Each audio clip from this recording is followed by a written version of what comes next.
नारद उवाच।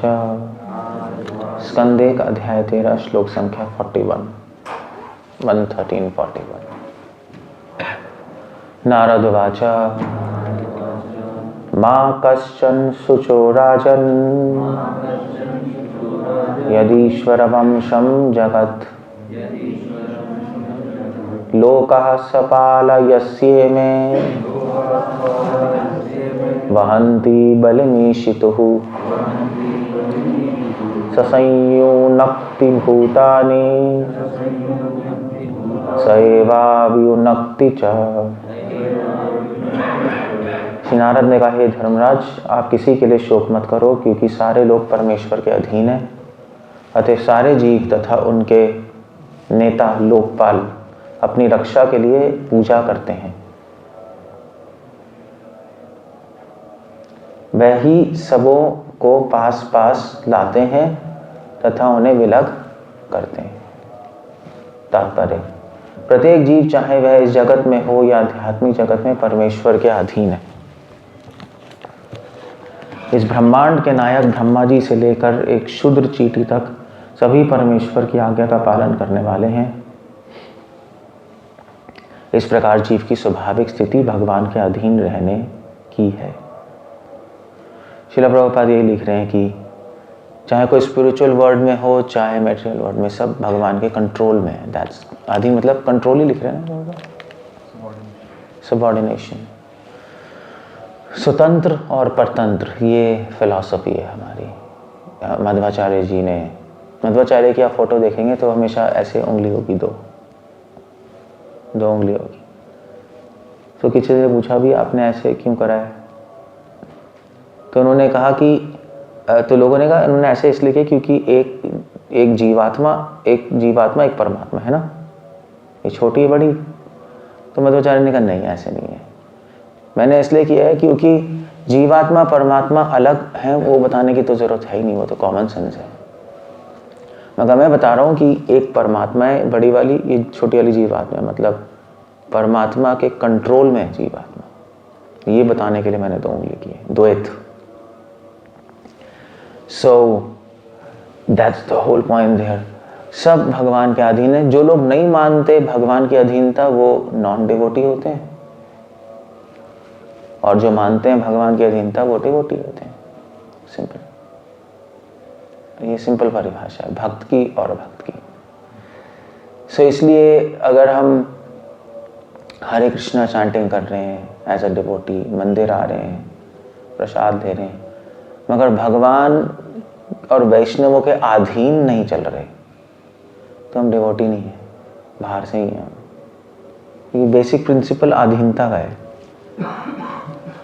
हो सकता है कि आपका कुछ अपना आइडिया हो और आप उसको करके सक्सेसफुल भी हो जाएं, मगर अब अगर किसी के अधीन नहीं है आइडिया, किसी के अंडर नहीं चल रहे, तो भगवान उसको स्वीकार नहीं करते। उसको कोई फायदा नहीं कि बीमारी वहीं की वहीं है ना, बीमारी खत्म नहीं हुई, प्रोजेक्ट सक्सेसफुल हो गया मगर बीमारी खत्म नहीं हुई, वो फेल है ना। सो इसलिए ये समझना बहुत ज़रूरी है कि एक्चुअली भक्ति में सबसे इम्पॉर्टेंट प्रिंसिपल यही है कि हम सब भगवान के अधीन हैं। जितना अधीन रहेंगे उतना खुश रहेंगे। जितना हम बात मानेंगे वैष्णवों की, चाहे हमें शायद ठीक ना लग रहा हो सकता है किसी वैष्णव की बात मान के आपका काम इतना अच्छा ना हो जितना आप खुद कर लो माइंड से, नहीं ऐसा हो सकता है। सो क्या करोगे आप बताओ, क्या करोगे? आपके आइडिया से बेटर हो रहा है, किसी वैष्णव की बात मान के बेटर नहीं हो रहा, मगर आपने डिस्कस किया, मगर वो डिवोटी कह रहे हैं ऐसे ही करना चाहिए तुम्हें, तो क्या करोगे? मगर आप कहोगे नहीं ऐसे तो बेटर, ज़्यादा बेटर हो रहा है, आप देख लो, फिर भी वो कह रहे हैं नहीं ऐसे ही करना चाहिए, तो क्या करना चाहिए? तो बात मान लेनी चाहिए, क्योंकि अल्टीमेटली काम होना सक्सेस नहीं है, बात मानना सक्सेस है।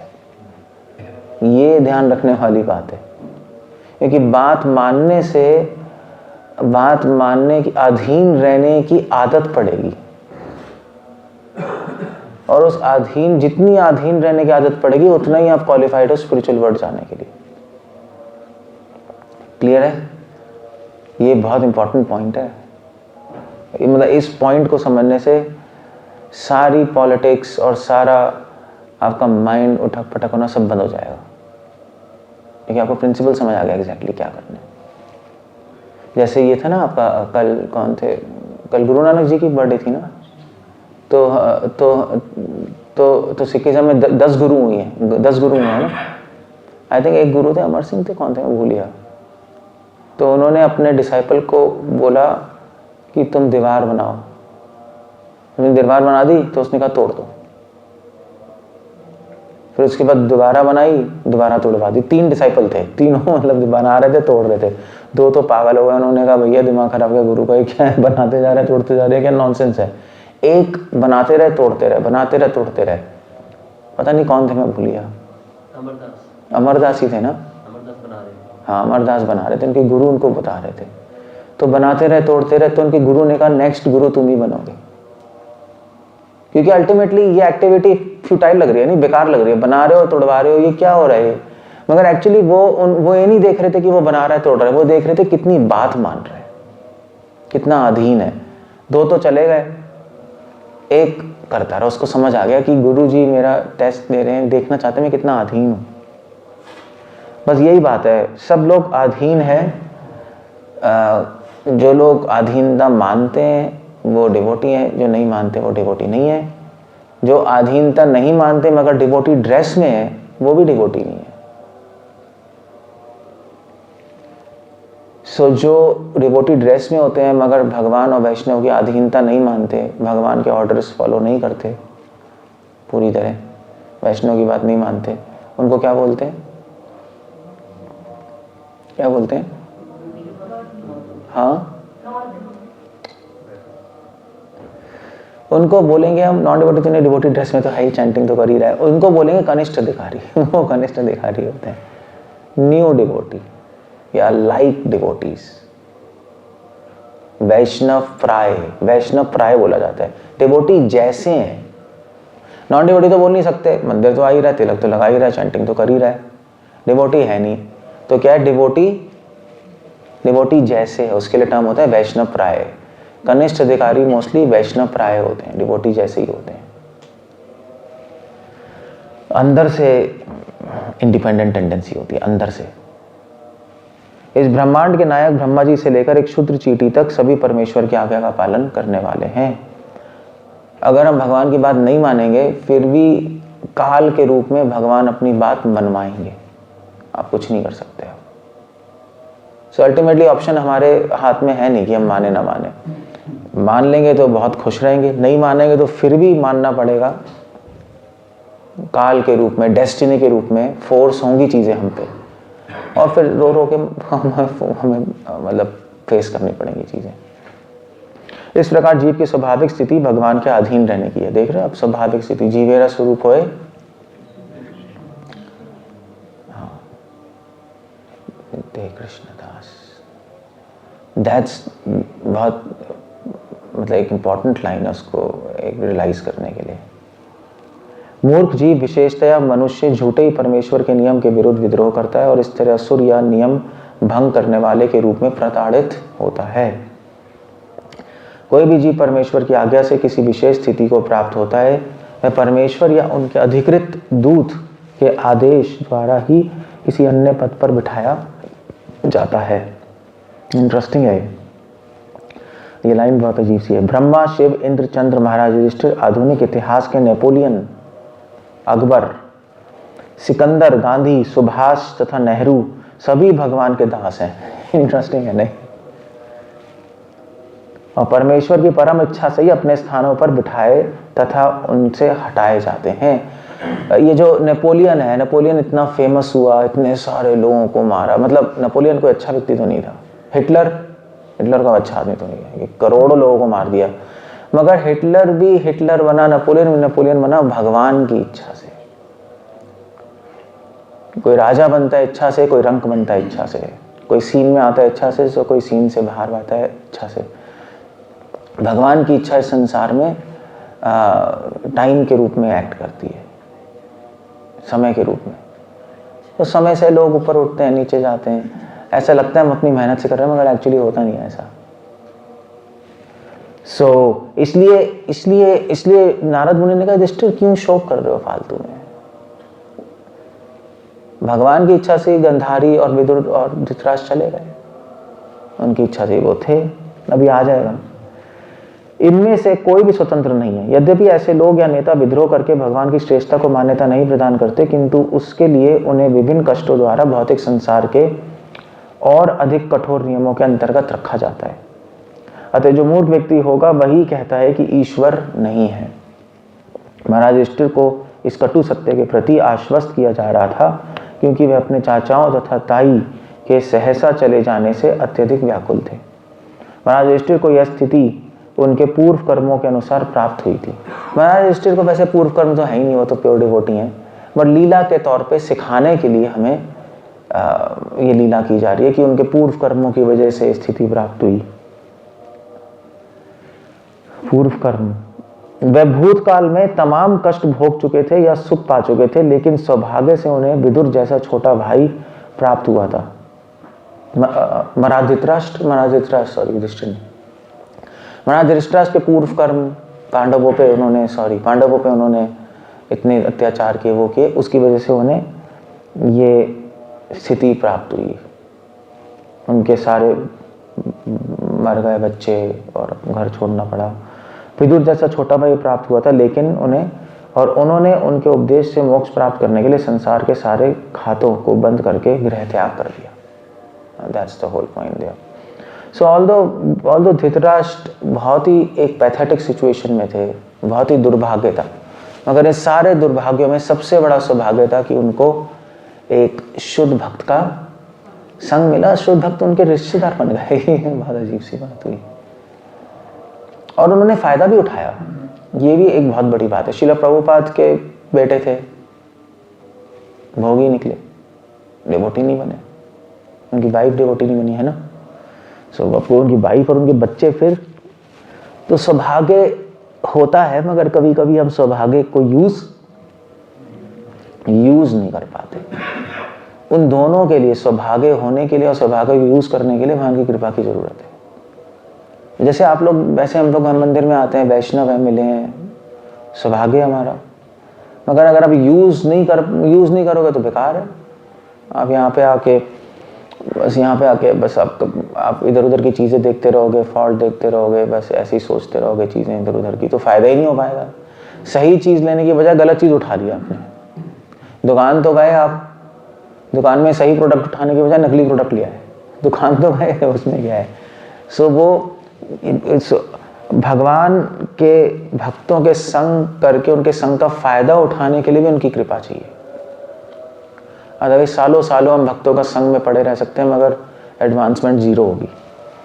ऐसा भी हो सकता है, बल्कि ऐसा भी हो सकता है कि हम नीचे चले जाएं वैष्णवों के साथ रह के। इसलिए हमेशा हमें भगवान से प्रे करती रहनी चाहिए कि भगवान हमें प्लीज़ गाइड कीजिए कि हम भक्तों का संग मिला है, उसको सही से हम उसको भक्तों की सेवा कर पाएँ और उसको सही से हम इस्तेमाल कर पाएँ भक्ति में आगे बढ़ने के लिए। सामान्यतः कोई किसी योजना से अपने सुख तथा दुख के प्रभाव को बदल नहीं सकता। हर एक को काल आ गया, भगवान काल के रूप में कंट्रोल कर रहे हैं ना। काल के सूक्ष्म प्रबंधों के अंतर्गत उन्हें उसी रूप में ग्रहण करना होता है, उनका प्रतिरोध करने से कोई लाभ नहीं होता।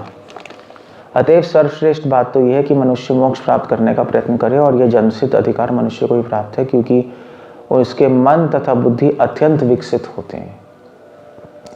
मनुष्य जीवन में मोक्ष लाभ के लिए मनुष्य को ही विभिन्न वैदिक आदेश उपलब्ध हैं। Of course I mean to say human, हम एनिमल्स में भी थोड़ी इंटेलिजेंस होती है, बट इतनी डेवलप नहीं है कि वो सोच ना पाए। हम लोग सोच सकते हैं, समझ सकते हैं, लैंग्वेज है हमारे पास, बोल सकते हैं, आइडियाज एक्सचेंज कर सकते हैं, एक्सप्रेस कर सकते हैं, भगवान की स्तुति कर सकते हैं। ये सब फैसिलिटी अवेलेबल कहाँ है एनिमल्स को? हमें है। आप किसी एनिमल को बोलना भी सिखाना चाहो, बोलेगा नहीं वो, एक्सेप्ट पैरेट थोड़ा बहुत बोल सकता है। अदरवाइज लैंग्वेज क्या है उनके पास? एक सिंपल सी चीज़, लैंग्वेज भी नहीं है उनके पास। हमारे पास लैंग्वेज है, फिर ग्रामर है, फिर उसके बाद ग्रामर के बाद हमारे पास प्लेज हैं, इतिहास है, उसको हम पढ़ सकते हैं, पढ़ भी सकते हैं, समझ भी सकते हैं, अप्लाई कर सकते हैं। मतलब कितना डेवलप्ड इंटेलिजेंस है नहीं। सो हम सोचते नहीं इसके बारे में, हम कहते हैं नॉर्मल है कि इसमें क्या रखा है, बट बहुत बड़ी बातें हैं ये जो बेसिक बातें होती हैं, यही बहुत बड़ी बातें होती हैं जिसमें इंसान सोचता नहीं, और डिवोटी सोचता है इस पे, और इसलिए भगवान को थैंक यू करता है हर क्षण। जब भी आप बोलते हो तो भगवान को थैंक्स है कि हम बोल पा रहे हैं। मतलब बहुत बड़ी बात है। सिर्फ ये नहीं कि आप नाम ले पा रहे हो, भगवान को थैंक्स है, आप बोल पा रहे हो, इसके लिए भी थैंक यू है। एक डिवोटी बिल्कुल बेसिक्स पे चला जाता है, तभी तो कह रहे हैं हम भगवान के कंट्रोल में। ये 24 घंटे भगवान का कंट्रोल हम पे चल रहा है, और उस कंट्रोल की वजह से ही हम लोग चीज़ें कर पा रहे हैं। नहीं मतलब आई मीन टू से, गवर्नमेंट का कंट्रोल नहीं हो तो आप कुछ भी नहीं कर पाओगे, सब कैओस हो जाएगा सिटी में। नहीं, कैओस क्या कहते हैं? हाँ, अस्त व्यस्त हो जाएगी सारी व्यवस्था, कुछ कर ही नहीं पाओगे। भगवान का कंट्रोल है ब्रह्मांड में, तो हम चीज़ें कर पा रहे हैं, समझ पा रहे हैं। सो इसलिए एक डिवोटी इस बात के कॉन्शियस होता है। इसको बोलते हैं कृष्णा कॉन्शियसनेस। कृष्णा कॉन्शियसनेस सिर्फ ये नहीं है कि नाम लेना, प्रसाद लेना, थोड़ा गा लिया कीर्तन हारमोनियम पे, मृदंग पे, थोड़ा ये है एक पार्ट, मगर ये पार्ट है कृष्णा, ऑफ कोर्स ये कृष्णा कॉन्शियस है, बट रियल में कृष्णा कॉन्शियसनेस है कि हम हमेशा कॉन्शियस रहें कि हम भगवान के कंट्रोल में हैं, भगवान कंट्रोल कर रहे हैं सब कुछ, और उसके लिए थैंकफुल रहें।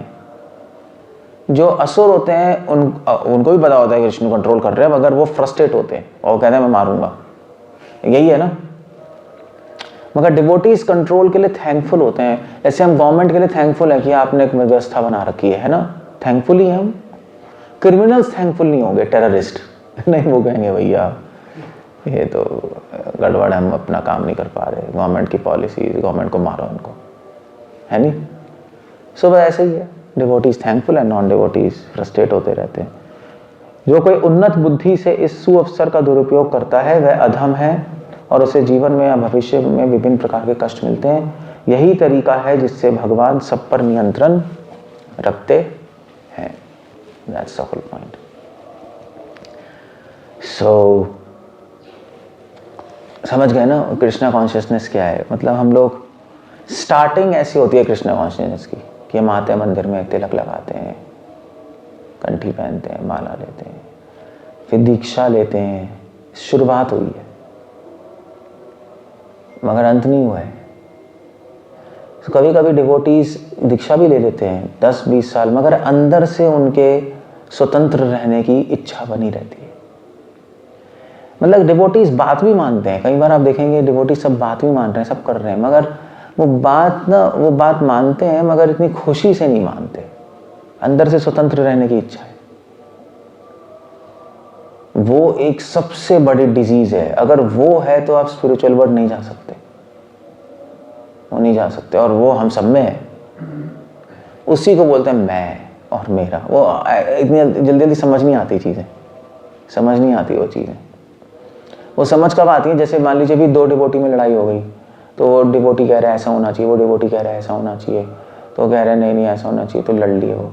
मगर एक्चुअली दोनों ही प्रीचिंग के लिए आइडियाज़ लगा रहे हैं, दोनों ही सही हैं, मगर चक्कर ये है कि जो अच्छा डिवोटी है वो दूसरे की बात मान लेगा।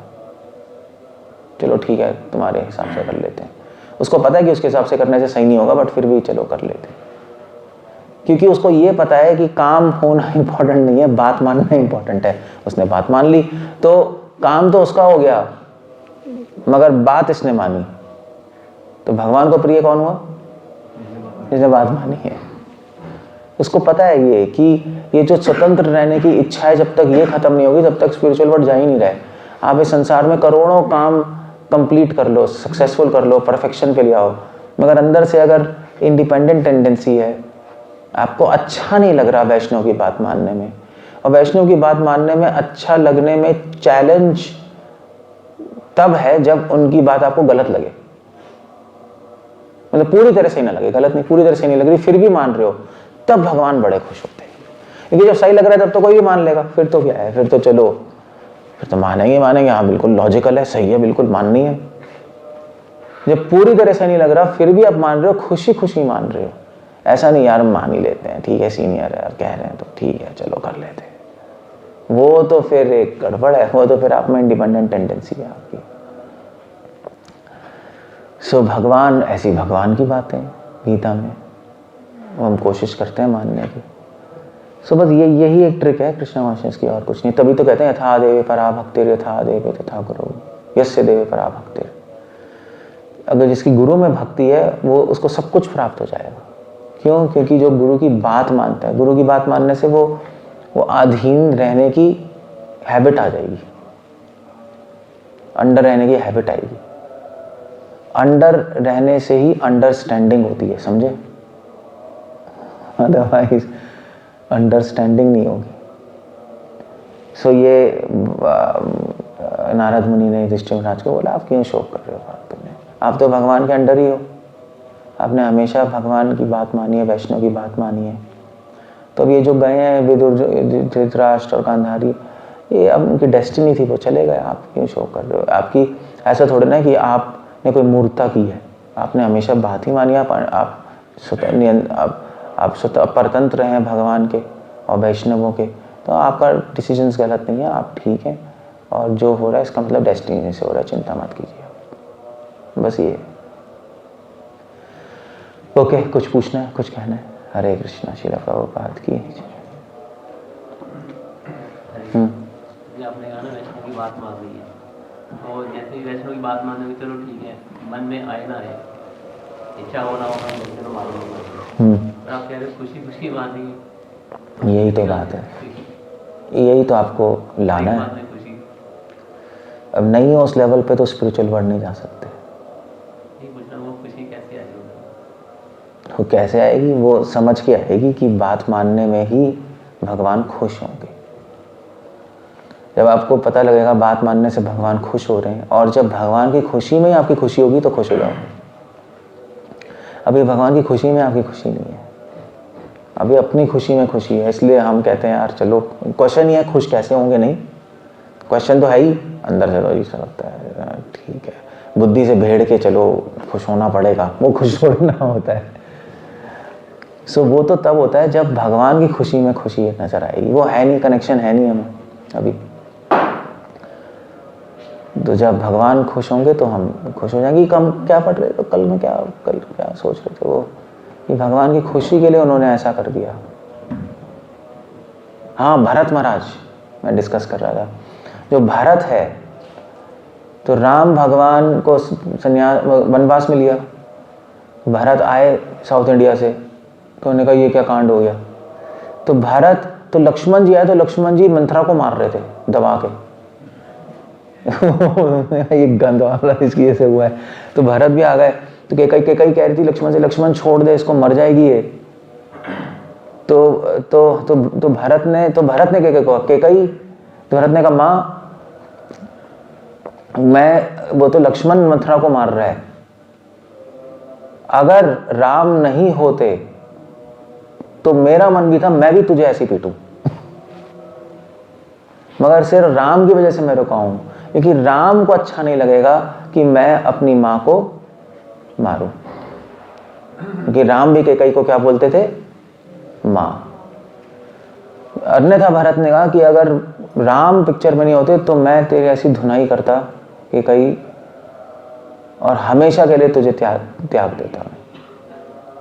सो भरत महाराज राम के सुख में सुख देख रहे हैं, राम के दुख में दुख देख रहे हैं, नहीं अपने एंगल से नहीं देख रहे सारी सिचुएशन। सो उन्होंने कहा राम खुश नहीं होंगे केकई को मारने से, इसलिए मैं नहीं मारूंगा, ठीक है चलो। that's the whole point there. सो भरत को कितनी ज़्यादा उनको ना, मतलब बहुत परीक्षा भी हुई भरत की। सबसे ज़्यादा परीक्षा भरत की है, मतलब भरत की अगर कोई होता तो सुसाइड कर लेता। तो भरत महाराज को सबने टॉन्ट मारा। कौशल्या ने भी कहा कि भाई तुम लोग, कौशल्या नहीं मतलब तो वशिष्ठ मुनि भरत मिलने गए, वशिष्ठ मुनि से प्रणाम किया, तो वशिष्ठ मुनि ने कहा कि भरत तो तुम कोई राजा तो नहीं बनना चाहते? सोच लो, दशरथ नहीं है, राम नहीं है, तो तुम राजा बन जाओ। नहीं, ऐसा बोला राजा बन जाओ टेस्ट करने के लिए कि कहीं इच्छा तो नहीं है। तो जब भरत राजमहल में है तो वशिष्ठ मुनि ने तो जब राजा प्रवेश करता है तो उसके लिए नगाड़े नहीं बजते, राजा ना आ रहा है, वो बजवा दिए। तो भरत ने एकदम से रोका, भरत ने कहा ये क्या हो रहा है, मतलब टेस्ट करने के लिए, अगर हो सकता है कि कोई इच्छा हो सटल। गुहा गया, गुहा के पास गए, गुहा ने भी कहा भरत कहीं तुम राजा तो नहीं बनना थे, राम को मारना तो नहीं चाहते। भारद्वाज मुनि के पास गए, भारद्वाज मुनि ने पूछा भरत कहीं तुम राजा तो नहीं बनना थे, तुमने ऐसा कांड क्यों कर दिया। सब जगह से टॉन्ट मिल रहा है उनको,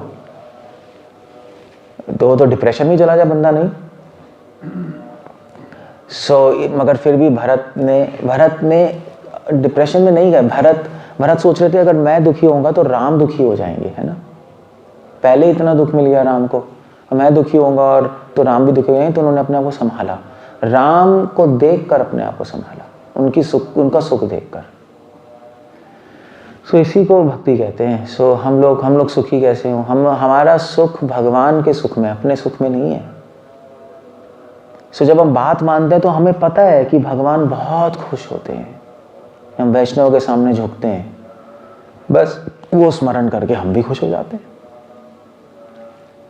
अब वो टाइम के साथ आएगा जब कनेक्शन होगा भगवान से। अभी कनेक्शन है नहीं, अभी अंदर से लगता है खुश कैसे हूँ, क्वेश्चन तो है बट ऐसे ही है। वैष्णव को देख के खुश नहीं होना वो भी अपराध है, समझे।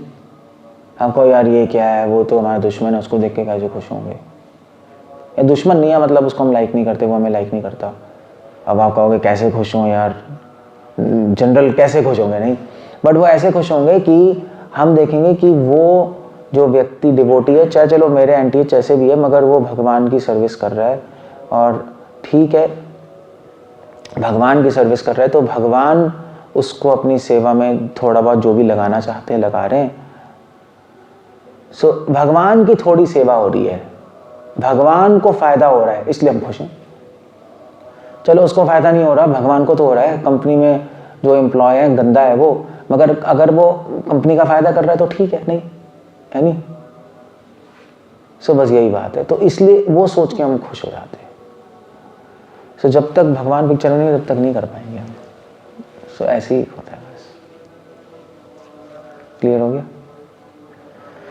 वो थोड़ा एडवांस होंगे तो हमें सब चीज़ें समझ आ जाएंगी, अंदर से चेंज हो जाएंगे। अगर आपको इस ऐसी सिचुएशन में खुशी नहीं हो रही तो इसका मतलब है अभी क्वालिफाइड नहीं है हम जाने के लिए स्पिरिचुअल वर्ल्ड। आपको खुद पता लग जाएगा हम जा सकते हैं नहीं जा सकते। मतलब हम प्रे करते हैं कि भगवान आप हमें स्पिरिचुअल वर्ल्ड ले जाइए, प्लीज़ हमें कृपा कीजिए। भगवान कहेंगे भाई तुम खुद ही पहले अपने आप को देख लो, खुद ही पता लग जाएगा मुझसे प्रे क्या कर रहे हो। नहीं, मतलब प्रे क्या करना है, मतलब टीचर से प्रे करो प्लीज़ हमें पास कर दीजिए, पास कर दीजिए। पढ़ नहीं रहा, कोई किताब ही नहीं पढ़ रहा तो टीचर है प्रे तो कर रहे हो, मगर तो नहीं पढ़ोगे तो मैं क्या करूँगी, अब फेल तो हो गई। बस यही बात है। हम अपने को करेक्ट करें अंदर से, कृपा अपने आप आएगी, कोई प्रॉब्लम नहीं है।